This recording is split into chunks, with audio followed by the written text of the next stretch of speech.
sudah terhubung dengan Ibu Atwirlani Ritonga, PLT Asisten Deputi Pelayanan Anak yang memerlukan perlindungan khusus Kementerian PPPA. Bu Lani, selamat sore. Sore, Mbak. Ya, Bu Lani, kalau polisi menyebutnya sebagai dugaan persetubuhan, tapi Kementerian PPPA mengatakan ini lebih tepat disebut sebagai dugaan pemerkosaan. Apa landasan atau dasar yang digunakan oleh Kementerian PPPA?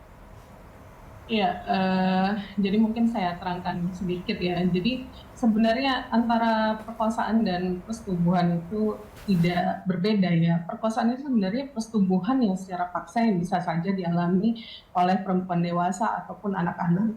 Dan unsur paksaan di dalam pemerkosaan itu sendiri itu bisa berupa perkataan secara verbal atau memaksa secara langsung. Dan kalau kita lihat tadi modus yang dilakukan oleh para pelaku, yaitu dengan rayuan ataupun iming-iming, itu sebenarnya merupakan salah satu unsur paksaan yang secara halus itu bisa dikatakan paksaan. Apalagi ini kategori korban adalah usia anak, dan tentunya dengan usia anak ini kita tahu bahwa kecenderungan psikologis kelabilan yang tidak sama dengan usia dewasa tentu menjadikan anak tentunya tidak perlu konsen atau persetujuan ya ketika menghadapi suatu tindakan kekerasan. Maka dari itu juga tentunya yang disampaikan tadi oleh kepolisian bahwa persetubuhan terhadap anak di bawah umur itu tentunya ada unsur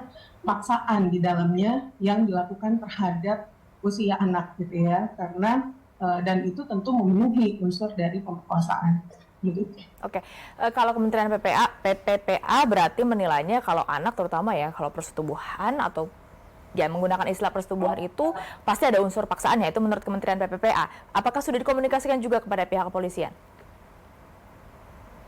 Tetap berkoordinasi dengan pihak daerah ya. Dalam hal ini kami memiliki UPTD PPA gitu ya di Provinsi Sulawesi Tengah, dan tentunya kita berkoordinasi juga dengan pihak kepolisian melalui UPTD PPA sehingga ditemukan begitu ya dan saat ini kami mendapatkan informasi bahwa Polda Sulteng akan sedang berdiskusi ya terkait dengan keputusan tentang hal ini, dan mudah-mudahan nanti koordinasi kami juga bisa berjalan lancar.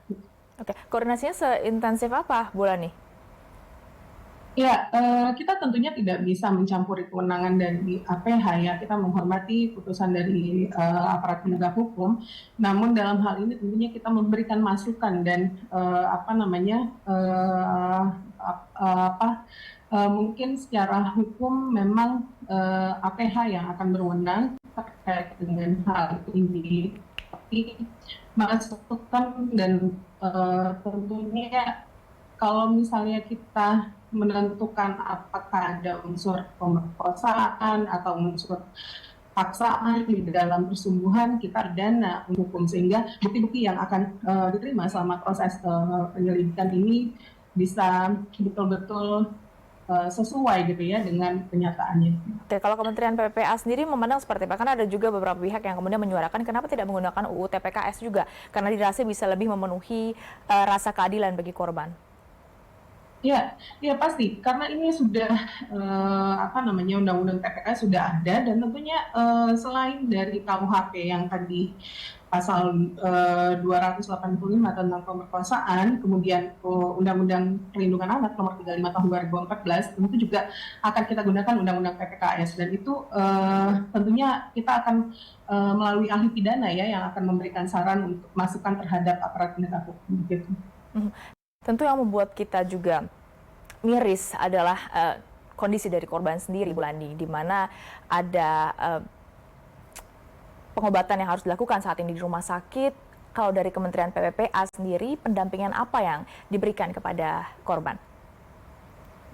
Ya, dengan kondisi yang saat ini dialami oleh korban dan tentunya saat ini korban kami dapat update-nya masih terus mendapatkan perawatan intensif di rumah sakit. Tentunya pendampingan secara kesehatan itu yang utama dulu ya saat ini gitu ya. Jadi eh, edukasi sembari perawatan intensif juga kami memberikan edukasi tentang kesehatan reproduksi, nilai-nilai agama dan nilai kesusilaan gitu ya sambil nanti berjalan pendampingan berikutnya gitu ya, tentu seiring juga dengan pendampingan psikisnya gitu ya. Tapi dengan melihat kondisi yang saat ini kita masih berfokus terhadap pendampingan secara kesehatan fisik dulu ya, karena masih dirawat secara intensif di rumah sakit. Dan tentunya kedepannya nanti kita perlu melakukan pemulihan rehabilitasi sosial terhadap korban dan juga pendampingan psikososial pada saat pengobatan sampai nanti dia pemulihan. Tentunya tidak lupa juga kita memberikan pendampingan di setiap tingkat pemeriksaan proses hukum ya, mulai dari tingkat penyidikan, penuntutan, nanti sampai dengan pemeriksaan di sidang pengadilan. Karena sejauh ini juga korban masih diperiksa untuk mendapatkan keterangan dari korban dan mencocokkan antara keterangan korban dengan terduga pelaku. Ya. Bu Lani, Kementerian PPPA sendiri memandangnya harusnya seperti apa elemen masyarakat, kemudian APH, dan pihak-pihak lainnya untuk menanggapi kasus ini karena korbannya adalah anak di bawah umur, tapi ini menjadi sorotan publik. Ya, kasus ini bukan hanya satu atau dua ya, tapi melihat kejadian ini miris dengan kondisi sosioekonomi yang dimiliki korban dan keluarga gitu ya, di mana korban tingkat pendidikannya sudah putus sekolah gitu, dan tentu pengawasan dari orang tua juga mungkin sangat minim gitu, sehingga kita perlu memperhatikan dan upaya-upaya ini yang harusnya dilakukan juga kepada anak-anak kita dari orang tua ya khususnya, karena terjadinya banyak korban atau kasus-kasus yang menimpa anak-anak ini karena adanya pengasuhan yang minim dari orang tua, dan tentunya ini yang perlu kita kuatkan agar pengasuhan yang positif yang kemudian betul-betul memperhatikan tentang kepentingan terbaik dan hak-hak anak itu perlu digalakan kepada para orang tua dan juga seluruh elemen masyarakat, saya rasa. Karena ketika terjadi kejadian seperti ini tentunya masyarakat juga nggak boleh tinggal diam gitu ya, ketika mendengar atau melihat atau mengetahui segala sesuatu tindak kekerasan yang dialami oleh anak, tentu harus berani melaporkan juga gitu. Baik, terima kasih Bu Lani sudah bergabung bersama dengan Berita Satu Sore.